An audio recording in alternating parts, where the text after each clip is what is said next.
Hello, and welcome to Women in Business, where we interview entrepreneurs and senior managers and show you the strengths, successes, obstacles, and roadblocks women experience in business. Since I believe every person in business needs to be visible, I'd like to invite you to watch www.sob6, that's the number 6, tips.com, which will give you some valuable information should you get the call to be on radio or TV, which I think is extremely important. If you'd like to contact me personally, drop me a line at Gayle Carson, that's Gayle, Gayle Carson 13 at gmail.com, or go to my website, www.spunkyoldbroad.com, and sign up for my weekly newsletter. Hi, everybody. I am here today with a very interesting guest. Her name is Vanessa Perry, and she's an online women's wellness and fertility coach, as well as a locally licensed mental health counselor in Myrtle Beach, South Carolina. She's a single mother, and she yet manages her parenting, household, and business duties with determination and poise. And her work in emotional strength training is rooted in her own experience and dominance of unfavorable life events and subsequent resilience. Bootstrapping her business since 2015, 2020 brings local business collaboration for the first time since business launch. And she is described by friends and clients as inspirational, resourceful, empathetic, and an all-around badass woman. Wow, Vanessa. Well, all of that sounds like a really good interview. So let's get started. How are you? I'm great. How are you? Fantastic. Well, I understand bootstrapping. I've had to do that a lot of times. I've been in business for a very long time, but it never gets any easier. So Right. that's a terrible, terrible omen for you. But let's start off, because this is something all of our listeners are very interested in, is how you have found the biggest challenge to be in being a single mom and a business owner. Well, I would say probably my biggest challenge is sleep. But aside from that, I don't get much of that these days. How old I are your think kids? How old are your I, kids? I have one daughter and she just turned 4. Okay. Wow. And All right. I've, I've been a stay-at-home mom with her for 3.5 years. Well, so So that's a big change for her too. absolutely, big change. And she just started preschool not too long ago, so we're still in that transition there. But I would say that the balance between spending time with her when I can and working is probably my biggest challenge, because I'm not a traditional working mom. I don't leave the house. We leave together. I drop her. I go somewhere, and then come pick her up, and we're done with the day. I'm working all the time, so it's a real challenge to try to help her understand that sometimes mommy has to work even though she's here. Right, exactly right. But of course, if she's brought up like that, I mean, that kind of conditions her. Because I know with my kids, I mean, they were just used to it. And in my first business, I did a lot of telemarketing, and I always thought I was really original, and I was so sincere in everything I was saying and talking to people, and and then my son had this little toy telephone. And one night he got on that telephone and he said, "Hello, I'm Gayle Carson." And he did my whole thing. And I said, "Oh my God, I've got a script." And I never even knew I did, but he had picked up on this. And there he was at 3 years old doing my whole thing. And I thought, you see, you never know. So Kids let's have a way talk. of exposing Yeah. us. So what's your number one goal for 2020? Well, I have a couple, and I think that my number one goal is under the umbrella of just going big. I've been small. I've been okay with being small, and I just feel like the Roaring Twenties deserves going big. So I've been thinking of a retreat this year, which is something that I've never done before, and I'm very excited to explore that option. And I this year am opening a local uh, private practice. So, in addition to my online counseling, I will be doing local counseling. So, these are big things for me, and I feel like this is the year that's it's very exciting. So what do you think is your biggest business obstacle? Is it taking care of your child? Is it going into the community for, this is in-person coaching, or what do you think your biggest business obstacle is? Well, prior to finding the preschool for her, it was definitely the, trying to manage, being a mom and being able to get out of the house and do professional things. But now, now that I have that, I feel like my business obstacle that is like a thorn in my side is marketing. It's not my thing. I don't like doing it. So Most people don't, Vanessa, so don't feel bad. Most people don't. and so that's the one that I eventually, like, I have to chase that ball around. I drop it often and have to go pick it up and say, okay, you still have to do this. Because otherwise I'm very comfortable in it. I've been a counselor for long enough. I love what I do. So everything that's attached to it, when I do it, it's kind of done with passion. So marketing is the only thing that is not done with passion.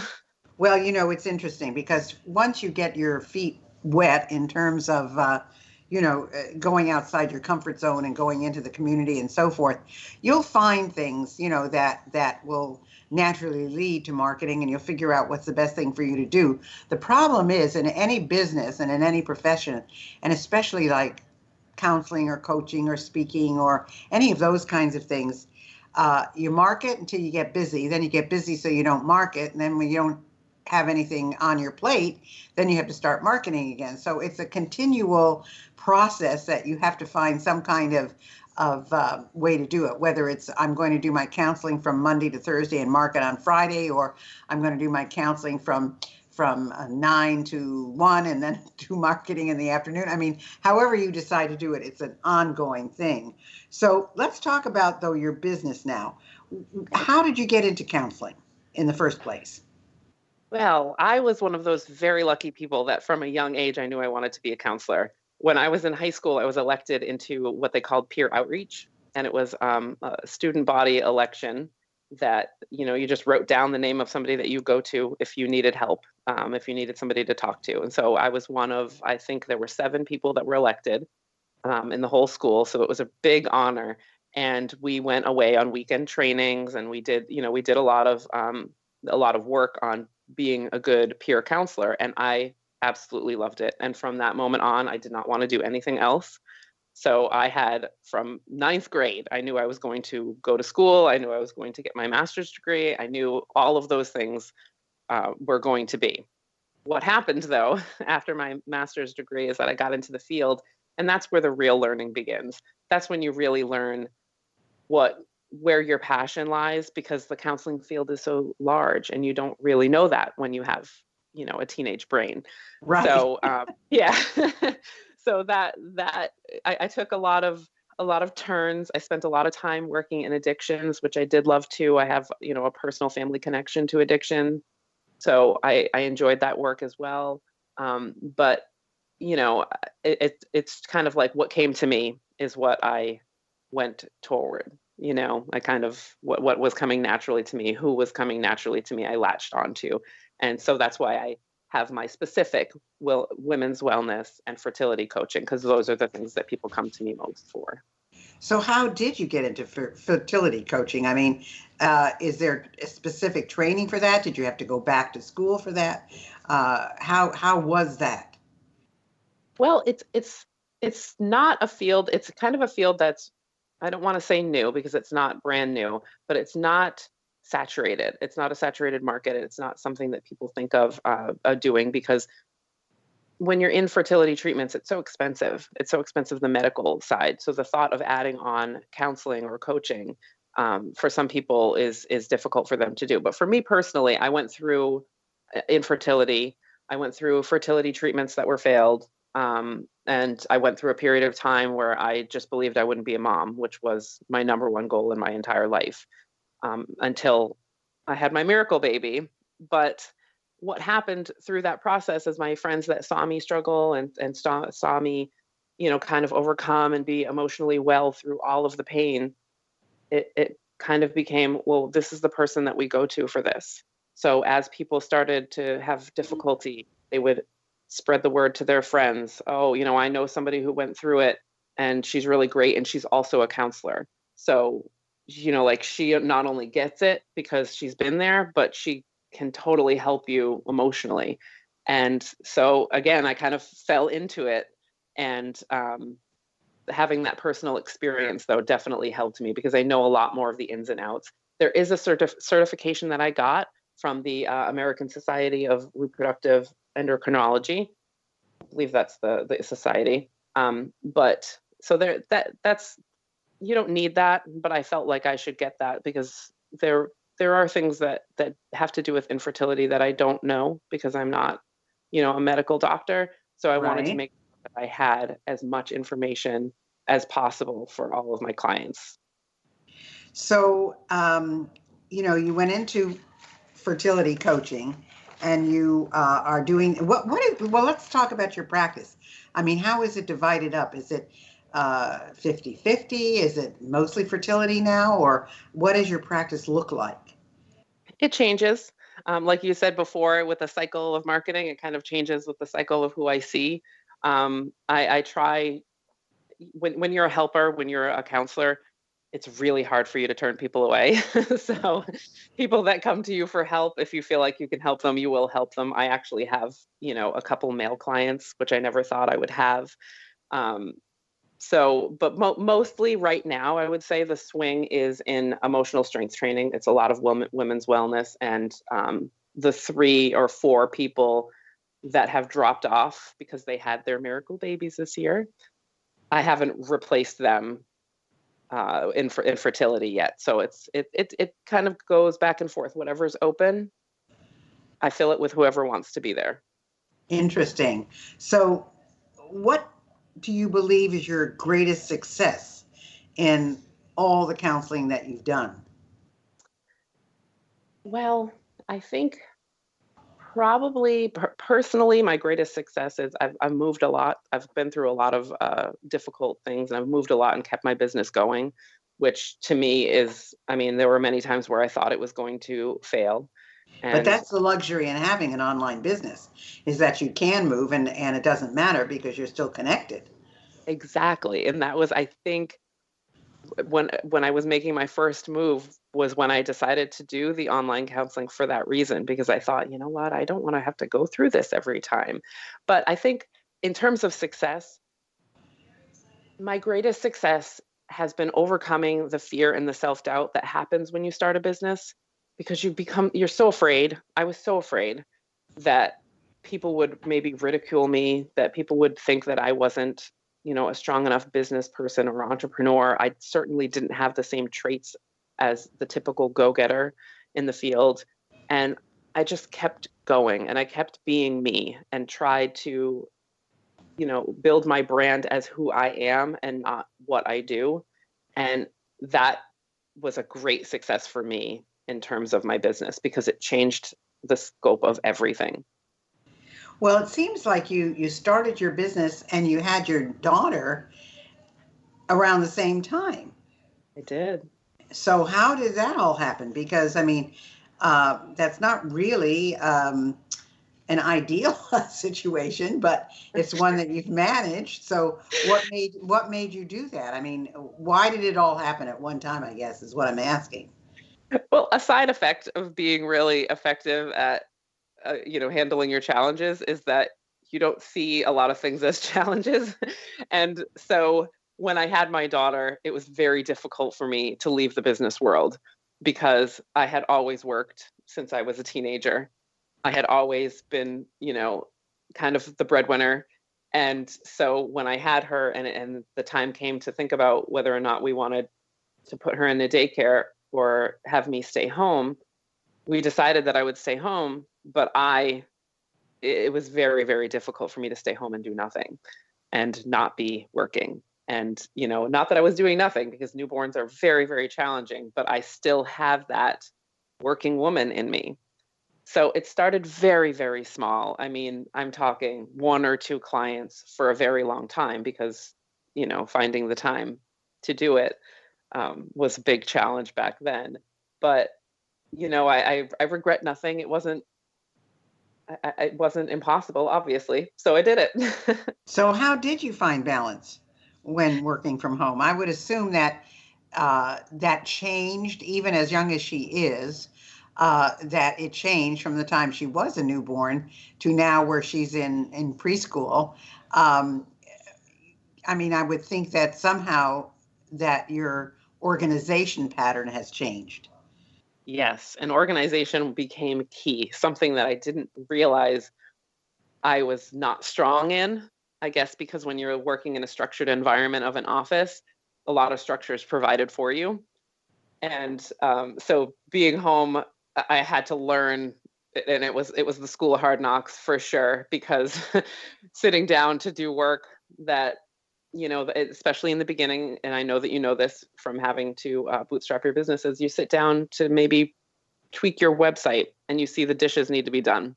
And so you're having the inner struggle of, okay, do I go do the dishes or do I sit down here and do what I need to do to be building on my business? And so there was a lot of planning ahead. There was a lot of scheduling, okay, and having to stick to that schedule. Yeah, it's a lot of time management. And I think when you are a person who studies time management, which I have always done, you become aware of certain things. You become aware of, a 15-minute break where you can actually do something. And some people say, well, I think I'll just sit down and relax, or I'll turn on some music, or I'll watch TV. And in that 15 minutes, you can really get a lot done.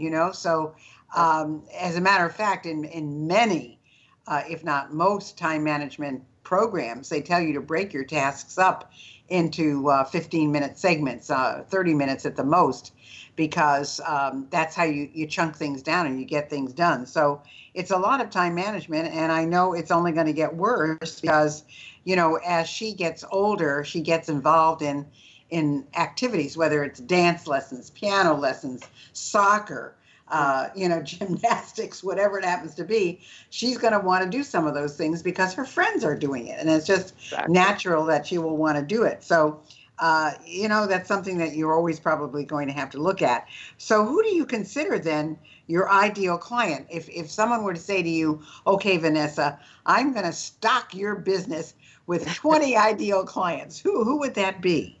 First of all, that would be awesome because it means I don't have to do marketing.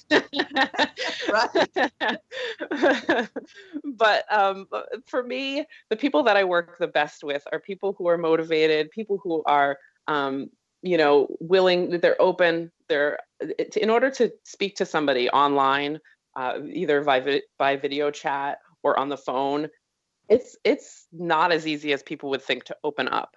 And so that person has to be open. That person has to be willing to be, honest and truthful, even though we're not sitting in an office with a closed door.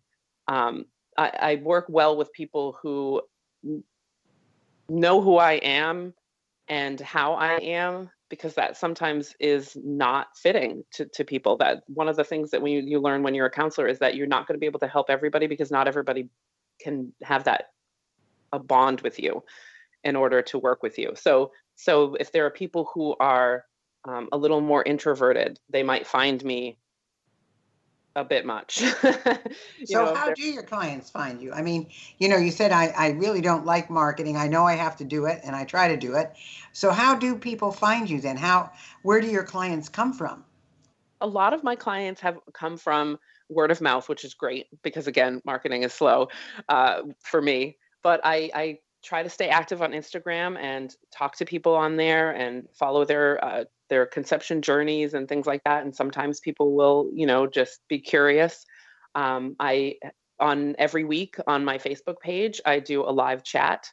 I just started bringing guests on there, which is very exciting.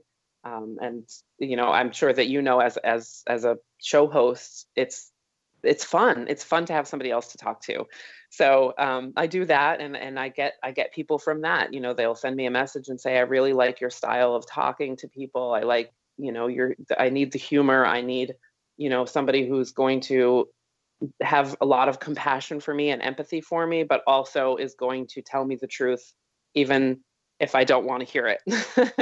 Well, that's good. And believe it or not, your Facebook Live type things are very effective for you.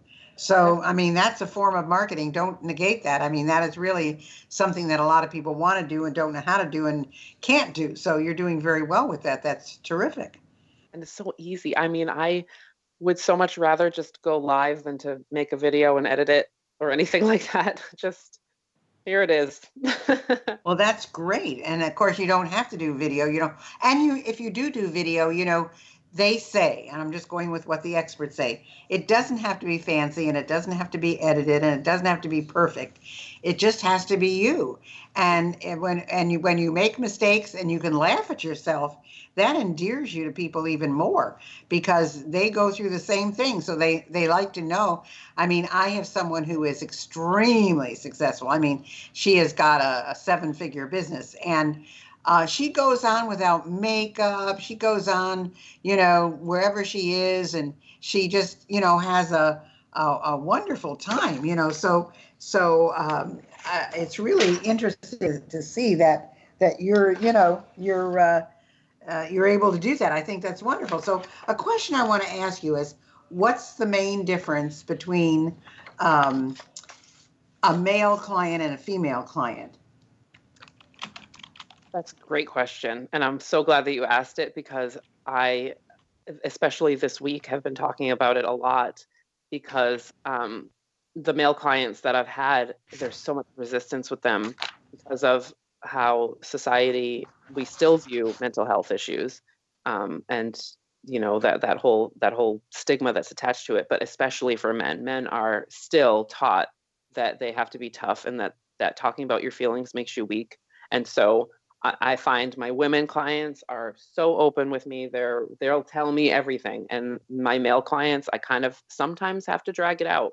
I sometimes have to kind of tweak the way that I ask them questions. I have to, kind of get on a bro level, if you will, so that they feel less like they're talking to a counselor and more like they're talking to, a friend. Wow. Yeah. Well, I know that, you're offering a gift to our audience of 30% off of what you do and also a free 15-minute consultation. So how would people get a hold of you, Vanessa? Well, there's many ways that they could get a hold of me. On my Instagram, you can find a link to my website, and on my website, there's a link to my my chat room. Every day, I try to put something up there for my free 15-minute consultation that has my phone number and my video chat room because I do keep that open in case people want a 15-minute video chat, which is pretty cool. I can also be reached by telephone, 754-216-3442, and on my Facebook page, which is facebook.com/Vanessa Perry Counselor. But you also have a website, and you haven't given us that. I haven't. So many ways. My website is www.vanessaperry.net. Okay, so folks, if you think Vanessa is the kind of person you can connect with and you think that, you've got some things you really would like to discuss and chat with her, go to her live chat. I mean, there's no obligation. There's nothing that at least you'll get to meet her, see if you jive with her and whether or not she's the kind of person you'd like to connect with. And if you are having fertility issues, she's someone that you can certainly discuss this with because she's gone through it herself. And, there's a lot of different ways that you can work with her and connect with her. So, again, if you decide to work with her, remember that she's offering a 30% discount off her work. And you can get her at Vanessa, that's VANESSA, Perry, PERRY.net.